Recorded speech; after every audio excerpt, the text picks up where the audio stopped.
close to a medal but didn't get one in the end? Yeah, exactly right. It's hard to explain just what went through the head, after that foul was called, after we couldn't get a shot up with 5 seconds to go. And to get so close to a bronze medal and that elusive, medal for an Olympic men's basketball team. It's been such a special 4 or 5 weeks in the build-up to the Olympics and then the 2 weeks during it that, even watching the other Australian Aussies, the Aussies get off the plane today wearing their medals, it just was another reminder that how close we came to wearing one around our necks. But it wasn't to be. In the last 2 weeks, it's been such a special time in my life, and to share it with those guys is something I'll never forget. I just wish I could be landing in Perth today with a bronze medal. You gave Australian basketball a big boost. Did you feel like it was all working to your favour and that basketball sort of was back on the map in Australia? Yeah, I think just, the guys that have made themselves available, all the NBA guys coming back, some of the European fellas putting their hands up, they have incredibly busy schedules with, playing in the NBA and then to back up straight into an Olympic campaign. They've been fantastic, and it's amazing seeing them, convert from, an NBA jersey to an Aussie one, and just the amount of passion they play with in the green and gold. Paddy Mills organising a get-together at Ayers Rock to start the campaign, into, Dellavedova winning the NBA championship, Bogut coming back from an injury that should have ruled him out. It's hard not to get inspired by a lot of the commitments the guys have made and the sacrifices they made just to try and win that medal. And yeah, it's going to be one of those things that'll be hard to move on from. But in saying that, I'm lucky enough that I get to land, have my beautiful wife here, and start preparing for life as a dad any day now. Does that the guys make a pact for 2020 in Tokyo? Come back and unfinished business, anything like that? Talk about it all? Yeah, I told them I'll be sitting front and centre in the cheer squad as a support crew. I don't know if I'll be there in 2020, but there's definitely a taste in the guys' mouth that they want to redeem themselves. Not that I think they have to do that at all. With the exception of one game, I thought we played some of our best basketball we ever had as a group together, and it's just a shame that it didn't result in a medal. When Bain scored that basket, there was a shot of you on the sidelines. Did you feel like that medal was in your hand at that stage? Yeah, it was an emotional roller coaster the whole game, and it just felt like something special was about to happen. And in particular, when Bainesy hit that turnaround hook shot, I thought this could be it. And then, to be honest, I watched that play. It felt like it was in slow-mo down the other end where Paddy looked to play good defence, and then it was a late call and we just couldn't believe it, but we still had 5 seconds to go and a chance of winning it, and unfortunately it wasn't to be. And Britt survived all the emotions and the excitement, and still waiting.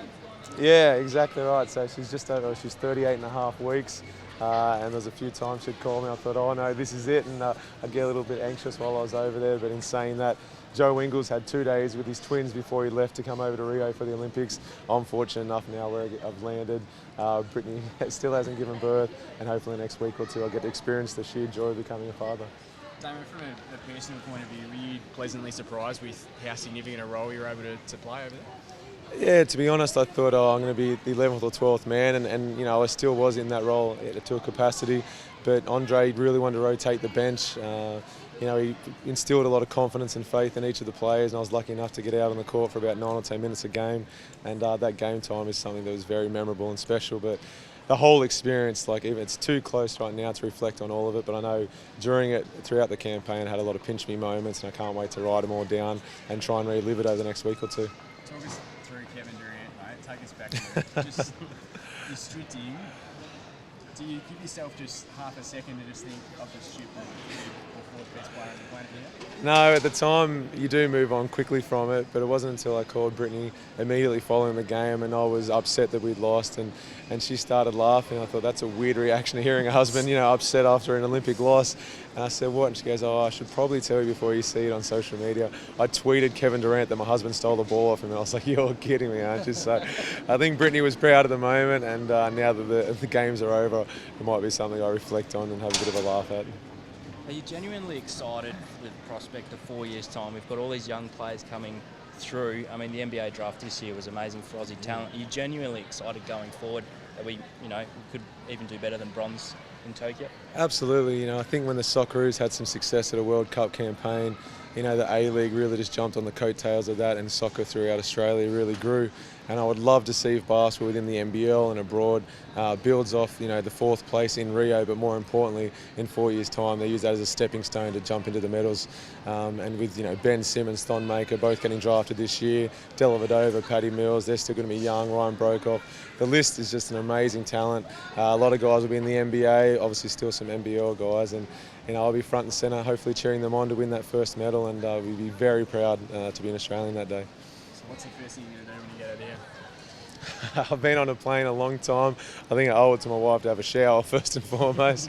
Look, there's a lot of things you miss about home, but just the simplicity of going home with my pregnant wife and hearing all about the 5 weeks she's had to put up with. She's been amazing every day. Yeah, no, I'm good, the baby's okay, but I'm sure there's been a lot more going on behind the scenes that she'll tell me about now that I'm home. And there's no tournament or competition without a scratch on Damian Martin's face. Where'd that one come from? Yeah, as soon as I land, it's not, hey, it's nice to see you. Britt's like, so what happened to your face? But yeah, no, there's always a few scratches out on the basketball court, and unfortunately, 14, 16 hours in the air just talking with the guys are like, it's getting worse, it's getting worse. Hopefully there's no media at the airport. But look, I wouldn't change a thing about the Olympics where there's a few scratches, maybe just a loss. Well done, mate. Thanks guys, thanks for coming.